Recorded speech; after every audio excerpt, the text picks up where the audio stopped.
Hello everyone and welcome back to Sane Minds. I'm sure many of you have heard about Mollie Tibbetts in Iowa.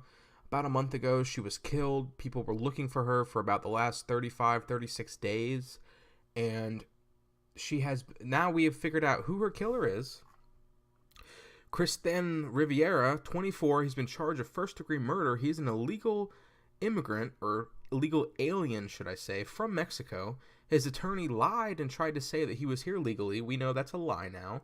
Part of the reason why I waited a couple of days to report on it, I wanted a little bit more facts to come in. And it turns out that he used false identification. He stole Social Security from someone else's identity, and used that to pass an E-Verify program that his employer, because he works on a farm in Iowa, used to try and make sure that there were no illegals working there. They said that he passed it no problem. And of course he did, because he had someone else's identification. So this guy here should never have been in the United States, ever. And then this sweet girl would have been alive today. I mean, I went through some of her tweets. Yes, there's some questionable tweets in there. She's a huge liberal. You know, she loved Michelle Obama. She loved Obama. She has a tweet here that says, "I hate white people." I'll go back to that right here. "I hate white people." For anyone wondering who to thank for the election of Senator Doug Jones, I mean, that was a Democratic candidate who got into office, but she's pissed off that more white people didn't vote for him, because it's okay if 93% of black men vote for a candidate, or 98% of black women vote for a candidate. But when you have 27% of white people and 72% of white people voting for different opposite ends, that's just racism, right, guys? Because people can't vote along lines that align with their values. And that's really what this is about. A lot of white people aren't just voting because they're on the plantation or something like that. They're voting because those are actually their values that align. Black people, a lot of times, I'm sorry to say, many of them vote Democrat just because. They don't even know about half the candidates sometimes. I've talked to many of them. But it's a tragic story nonetheless. She should have never have been killed. She was, majoring in psychology. She was a young college student. A lot of those people are liberal because of teachers, because of peers. It's something of peer pressure almost to agree with these ideas. And once you're in your echo chamber, it's hard to get out of it unless you really want to.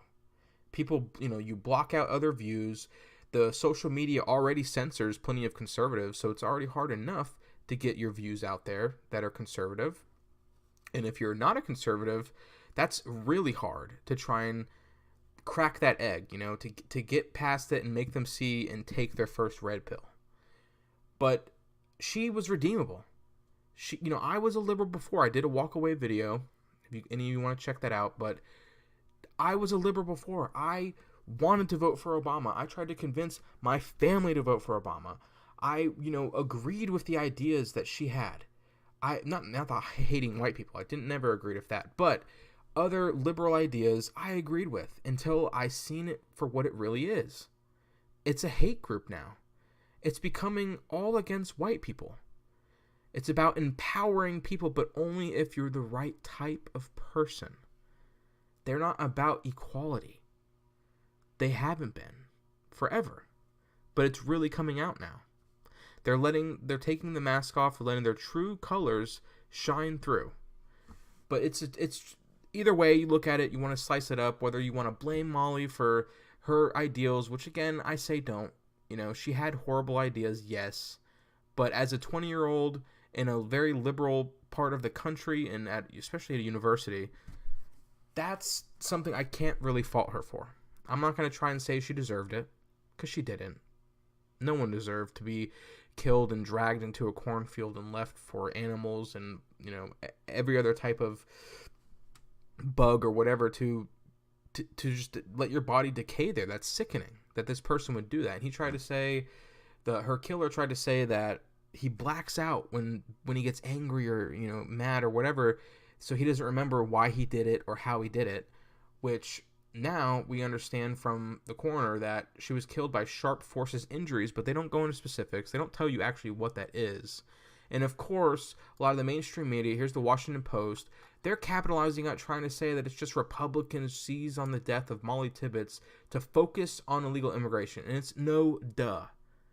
What else do you do? I mean, how often is there a school shooting and that very day the media capitalizes on that? I mean, there's certain things that strike an emotional chord, especially when someone shouldn't have been here in the first place. That's sickening.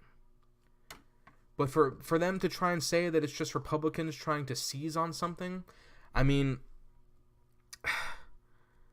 it's really just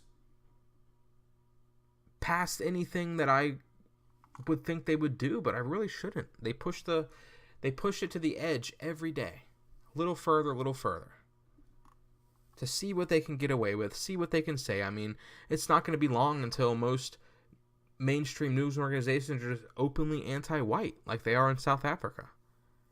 I know that many of the people there are anti-white. If you go to Twitter, like Sarah Jong or other people that work for some of these large news organizations, they don't hide it.